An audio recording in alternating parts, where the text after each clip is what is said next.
Olá, amigos. Estamos aqui mais uma vez para o nosso estudo em grupo. O livro Nosso Lar, teremos hoje o capítulo 46. Sacrifício de mulher. Um ano se passou em trabalhos construtivos, com imensa alegria para mim. Aprender a ser útil, encontrar o prazer do serviço experimentando crescente júbilo e confiança. Até ali, não voltar ao lar terrestre, apesar do imenso desejo que me espicaçava o coração. Às vezes, intentava pedir concessões nesse particular, mas alguma coisa me tolhia.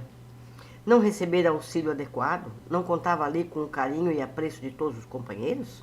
Reconhecia, portanto, que se houvesse proveito, de há muito teria sido encaminhado ao velho ambiente doméstico. Cumpria, pois, aguardar a palavra de ordem. Além disso, não obstante desdobrar atividades na regeneração, o ministro Clarencio continuava a responsabilizar-se pela minha permanência na colônia. A senhora Laura e o próprio Tobias não se cansavam de me lembrar desse fato. Por diversas vezes tinha defrontado o generoso ministro do auxílio e, no entanto, mantinha-se ele sempre silencioso sobre o assunto. Aliás, Clarencio nunca modificava a atitude reservada no desempenho das obrigações concernentes à sua autoridade. Apenas pelo Natal, quando me encontrava nos festejos da elevação, tocara levemente no assunto, adivinhando-me as saudades da esposa e dos filhinhos. Comentava as alegrias da noite e asseverava não andar longe o dia em que me acompanharia ao ninho familiar. Agradeci comovidamente, esperando cheio de bom ânimo. Entretanto, atingira-me setembro de 1940, sem que visse a realização dos meus desejos. Confortava-me, porém, a certeza de haver preenchido todo o meu tempo nas câmaras de retificação com serviço útil. Não descansara. Nossas tarefas prosseguiam sempre, sem solução de continuidade. Habituava-me a cuidar dos enfermos, a interpretar-lhe os pensamentos. Não perdia de vista a pobre Elisa, encaminhando-a de maneira indireta às melhores tentames. À medida, porém, que se consolidava meu equilíbrio emocional, intensificava-se minha ansiedade de rever os meus. A saudade doía fundo. Em compensação, de longe em longe, era visitado por minha mãe, que nunca me abandonou à própria sorte, embora permanecesse em círculos mais altos. A última vez que nos avistávamos, ela me disse que tencionava cientificar-me de projetos novos. Aquela atitude maternal, de suave conformação nos sofrimentos morais que lhe feriam a alma sensível, comovera-me profundamente. Que novas resoluções teria tomado? Intrigado, esperei-lhe a visita, ansioso de conhecer-lhe os planos. Com efeito, nos primeiros dias de setembro de 1940, minha mãe veio às câmaras e, depois das saudações carinhosas, comunicou-me o propósito de voltar à terra. Em tom afetuoso, explicou o projeto. Mas, surpreendido e discordando de semelhante decisão, protestei. Não concordo. Voltar a senhora à carne? Por quê? Internar-se de novo no caminho escuro, sem necessidade imediata? Mostrando nobre expressão de serenidade, minha mãe ponderou. Não consideras a angustiosa condição de teu pai, meu filho? Há muitos anos trabalho para reerguê-lo e meus esforços têm sido improfícuos. Laerte é hoje um cético de coração envenenado. Não poderia persistir em semelhante posição, sob pena de mergulhar em abismos mais fundos. Que fazer, André? Terias coragem de revê-lo em tal situação, esquivando-te ao socorro justo? Não, respondi impressionado. Trabalharia por auxiliá-lo, mas a senhora poderá ajudá-lo mesmo daqui. Não duvido. No entanto, os espíritos que amam verdadeiramente não se limitam a estender as mãos de longe. De que nos valeria toda a riqueza material se não pudéssemos estendê-la aos entes amados? Poderíamos, acaso, residir num palácio relegado aos filhinhos à intempérie? Não posso ficar à distância. Já me ponderei contar contigo aqui. Doravante, reunir-me-ei a Luísa, a fim de auxiliar teu pai e reencontrar o caminho certo. Pensei e redarqui. Insistiria, no entanto, com a senhora. Não haverá meios de evitar essa contingência? Não, não seria possível. Estudei detidamente o assunto. Meus superiores hierárquicos foram acordes no conselho. Não posso trazer o inferior para o superior, mas posso fazer o contrário. Que me resta senão isso? Não devo hesitar um minuto. Tenho em ti o amparo do futuro. Não te percas, pois, meu filho, e auxilia tua mãe quando puderes transitar entre as esferas que nos separam da crosta. Entre mentes, zela por tuas irmãs, que talvez ainda se encontrem nas sombras do umbral, em trabalho ativo de purgação. Estarei novamente no mundo, em breves dias, onde me encontrarei com Laerte para serviços que o Pai nos confiar. Mas, indaguei como se encontra ele com a senhora em espírito? Não, disse minha mãe, com significativa expressão fisionômica. Com a colaboração de alguns amigos, localizei-o na Terra, a semana passada, preparando-lhe a reencarnação imediata, sem que ele nos identificasse o auxílio direto.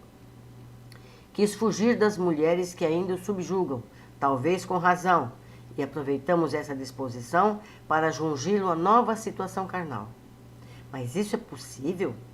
A liberdade individual? Minha mãe sorriu algo triste e obtemperou.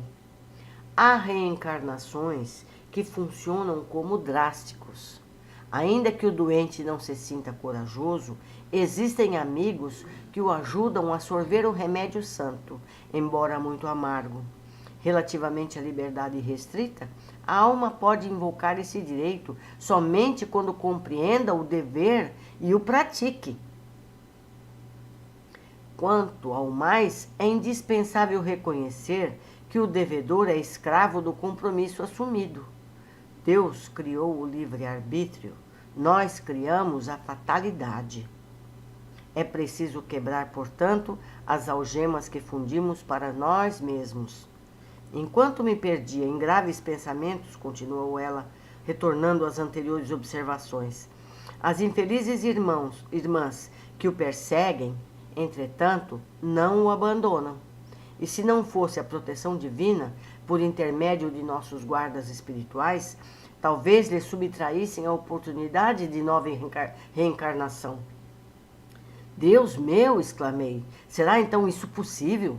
Estamos à mercê do mal até nesse ponto? Simples joguetes em mãos do inimigo? Essas interrogações, meu filho, esclareceu minha genitora, muito calma, devem pairar em nossos corações, em nossos lábios, antes de contrairmos qualquer débito e antes de transformarmos irmãos em adversários para o caminho. Não tomes empréstimos à maldade. E essas mulheres, indaguei, que será feito dessas infelizes?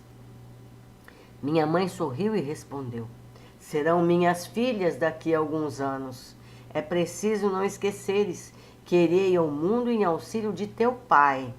Ninguém ajuda suficientemente intensificando as forças contrárias. Como não se pode apagar na terra um incêndio com petróleo, é indispensável amar, André. Os que descreem perdem o rumo verdadeiro, peregrinando pelo deserto. Os que erram se desviam da estrada real, mergulhando no pântano. Teu pai é hoje um cético, e essas pobres irmãs suportam pesados fardos na lama da ignorância e da ilusão. Em futuro não distante, colocarei todos eles no meu regaço materno, realizando minha nova experiência, e os olhos brilhantes e úmidos, como se estivesse a contemplar horizontes do porvir, rematou. E mais tarde, quem sabe, talvez regresse a nosso lar, cercada de outros afetos sacrossantos, para uma grande festividade de alegria, amor e união. Identificando-lhe o espírito de renúncia, ajoelhei-me e beijei-lhe as mãos. Desde aquela hora, minha mãe não era apenas minha mãe. Era muito mais que isso. Era a mensageira do amparo, que sabia converter verdugos em filhos do seu coração, mas para que eles retomassem o caminho dos filhos de Deus. Muito lindo esse capítulo. Tem muita coisa para a gente observar aqui. Vamos lá. Primeiro, a mãe de André pede para que ele a atenda quando puder transitar nas esferas que separam a crosta. Deduzimos que o trânsito não é aberto ou fácil para todos os espíritos. Certo? Não é esse vai e vem que a gente imagina. 2. André questiona a mãe sobre a liberdade que o pai teria de não querer reencarnar. E ela explica que essa liberdade é direito dos que têm consciência do dever e o pratique.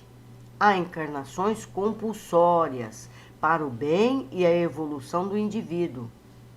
As crianças, em geral, não vão voluntariamente tomar as vacinas ou ao dentista, mas a família sabe da importância e as levam compulsoriamente. O mesmo se dá com os espíritos, ainda ignorantes sobre as suas necessidades evolutivas. André questiona a mãe sobre a submissão dos espíritos ignorantes e as outros da mesma situação. Ela recomenda prudência nos pensamentos e palavras, para não sermos vítimas também. Nossos pensamentos nos colocam em frequências mais ou menos elevadas e, com isso, nos sintonizamos com os bons ou ignorantes. Eu quero observar ainda como é interessante o pensamento do André com relação à mãe. A gente aqui não quer que as pessoas morram. E lá, quando estamos lá, não queremos que elas reencarnem. Isso é muito interessante, não é não? É muito interessante. Quando a gente está do lado de lá, o lado de lá que é bom. Ficamos por aqui, meus amigos. Até o próximo. Um abraço.